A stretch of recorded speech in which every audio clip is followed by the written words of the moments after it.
dans la régie. C'est là que tout se passe. Je m'appelle Adrien, je bosse chez Uniteam. Donc Uniteam, c'est l'organisateur de l'E-Ligue 1 depuis 5 ans. Et puis on s'occupe notamment des joueurs, parce que les joueurs, il faut les envoyer en match, il faut leur faire des tests techniques, les envoyer en interview, préparer tout ce qu'il y a autour de l'émission pour que l'émission soit bien fluide. Et là, on a vraiment la régie qui, elle, va s'occuper de toute la partie technique, du rendu qu'on voit tous les mardis et mercredis sur la chaîne Liga Uber Eats. J'ai récupéré toutes les caméras du plateau, j'ai récupéré toutes les caméras du coup des joueurs qui sont à distance. On va récupérer les jeux qui vont nous envoyer aussi derrière là. Et puis Jacques qui est là-bas au fond va faire quasiment tout ce qui va être titrage, habillage et puis on va mélanger tout ça et puis ça va faire la réalisation finale qui va partir en stream du coup pour le live quoi.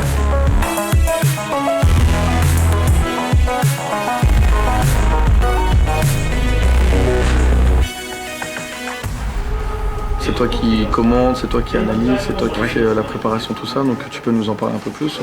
Bah écoute, moi mon rôle c'est d'être un petit peu le présentateur, animateur. Moi je suis là pour articuler, après je commente aussi parce que j'adore ça, ça fait des années qu'on fait ça, donc je kiffe. En plus commenter avec des potes aussi, moi c'est toujours agréable.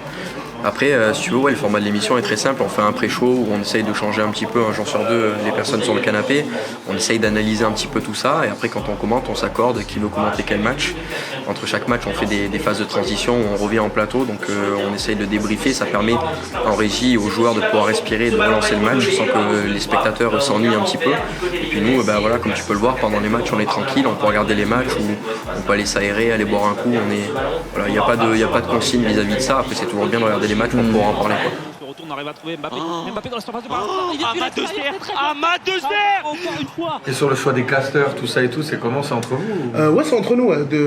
Généralement, la prod vient nous voir, on essaye de tourner de façon à ce que tout le monde caste avec tout le monde. Et parfois, il y a des petites préférences ou parfois, il y a juste, tiens, moi j'ai fait tel match avec toi la dernière fois, j'aimerais bien caster telle équipe cette fois-ci.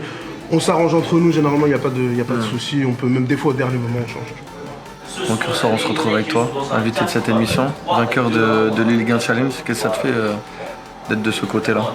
Ça fait extrêmement plaisir en tant que joueur d'arriver de l'autre côté, être dans les coulisses, analyser un petit peu les autres joueurs professionnels qui peuvent jouer. Je trouve ça super intéressant de voir justement l'envers du décor, comme on peut dire. Et franchement, c'est une belle expérience.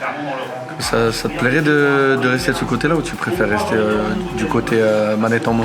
Je préfère rester encore un peu de temps sur le côté manette en main, 2-3 ans, tu vois, le temps de finir la carrière.